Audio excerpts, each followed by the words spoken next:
Assalamualaikum warahmatullahi wabarakatuh. Kami mahasiswa dari Universitas Halu Oleo, Fakultas Keguruan dan Ilmu Pendidikan, Jurusan Pendidikan Guru Sekolah Dasar. kami akan membahas materi mengenai perspektif global dilihat dari sudut ilmu-ilmu sosial dan ilmu yang terkait. Oke, sebelum kami membahas materi kami akan memperkenalkan diri kami masing-masing. Saya atas nama Siti Khairuni Sampuno, Stanbook A1G1180065. Perkenalkan, nama saya Hasna, Stambuk A1G1180013. Perkenalkan, nama saya Maharani, Stambuk A1G1180035. A. Perspektif global dari visi geografi. Geografi adalah ilmu keruangan yang mengkaji berbagai fenomena dalam konteks keruangannya. Ruangan yang dikonsepkan dalam geografi yaitu permukaan bumi, yang 3 dimensi terdiri atas muka bumi yang berupa darah dan perairan serta kolom udara di atasnya. Ruangan permukaan bumi ini secara bertahap ukuran dan jaraknya mulai dari tingkat lokal, regional sampai ke tingkat global. Oleh karena itu, perspektif geografi adalah perspektif keruangan yang bertahap dari perspektif lokal, regional sampai ke perspektif global.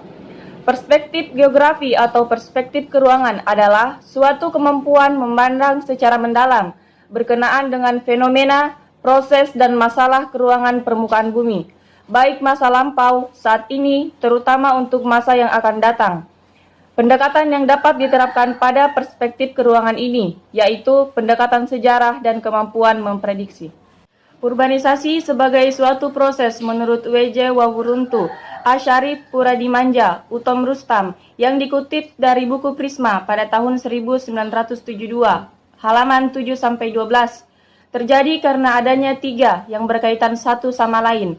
3 peristiwa yang termasuk dalam proses urbanisasi itu, yaitu 1. Perpindahan penduduk dari perdesaan ke perkotaan. 2. Perluasan area atau kawasan kota. 3. Perubahan cara hidup sebagai orang kota.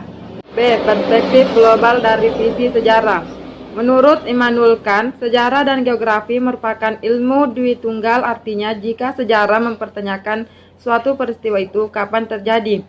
Pengungkapan itu masih belum lengkap jika tidak dipertanyakan di mana tempat terjadinya. Perspektif sejarah mengacu pada konsep waktu, dengan kata lain perspektif sejarah itu sama dengan perspektif waktu.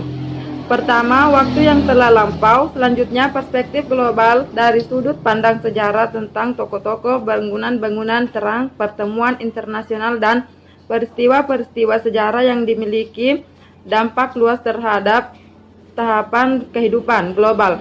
Dapat dimunculkan dalam pendidikan sebagai acuan informasi budaya serta pengembangan kualitas SDM generasi muda. Contoh bangun-bangun bersejarah seperti Ka'bah dan Masjidil Haram di Mekah, piramida di Mesir, tembok besar di Cina, Masjid Janal dan Candi Borobudur di Indonesia yang merupakan beberapa bangunan keajaiban dunia tidak hanya bernilai dan bermakna sejarah melainkan memiliki nilai global. Pertama, internasional yang bernilai dan bermakna bersejarah seperti antara lain Konferensi Asia Afrika 1955 yang terkenal dengan Semangat Bandung, kelak meningkatkan kesadaran masyarakat. Asia Afrika, haknya sebagai umat yang memiliki hak untuk berdaulat di negaranya sendiri, bernilai kemanusiaan yang meningkatkan martabat manusia di kawasan ini. C. Perspektif global dan visi ekonomi. Berdasarkan konsep ilmu ekonomi, menyangkut berbagai aspek. Yang pertama, menentukan pilihan, keinginan yang tidak terbatas, persediaan sumber daya terbatas, bahkan ada yang langka, kegunaan alternatif sumber daya, dan penggunaan hari ini dan hari esok. Dari aspek-aspek yang telah saya sebutkan tadi, jelas bahwa perspektif ekonomi terkait dengan waktu, hari ini dan hari esok. Sedangkan apa yang diperspektifkan berkenaan dengan keinginan yang cenderung tidak terbatas, persediaan sumber daya terbatas, bahkan langka, dan adanya penggunaan alternatif sumber daya.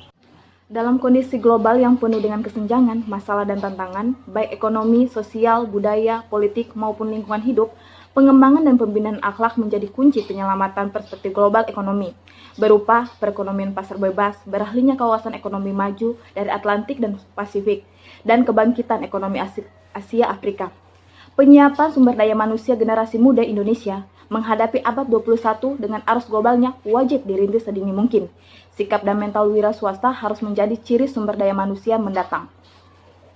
Oke, setelah pemaparan materi kami tadi, kami akan saling mengajukan pertanyaan, dimulai dari Saudari Hasna. Baik, saya akan mengajukan pertanyaan kepada Saudari Maharani, di mana pertanyaannya yaitu, melalui proses pengamatan perspektif lokal, mengapa perkampungan yang satu lebih luas dari perkampungan lainnya? Baiklah, langsung saja saya akan menjawab pertanyaan dari Saudari Hasna.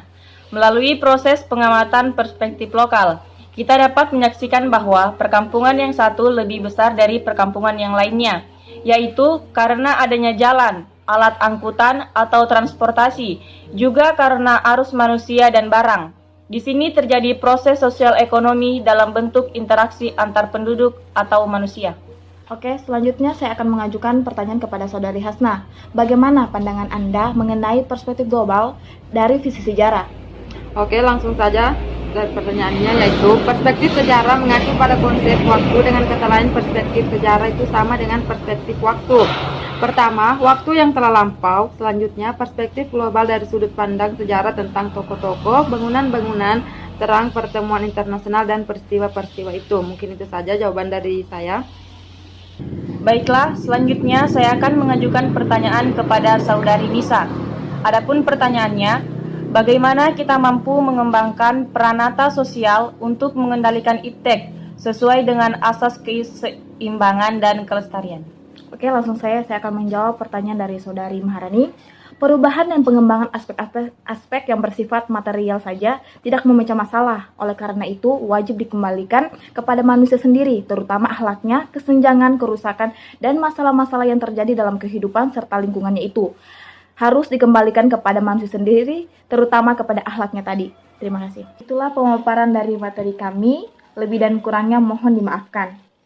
Dan akhir kata kami ucapkan Assalamualaikum warahmatullahi wabarakatuh.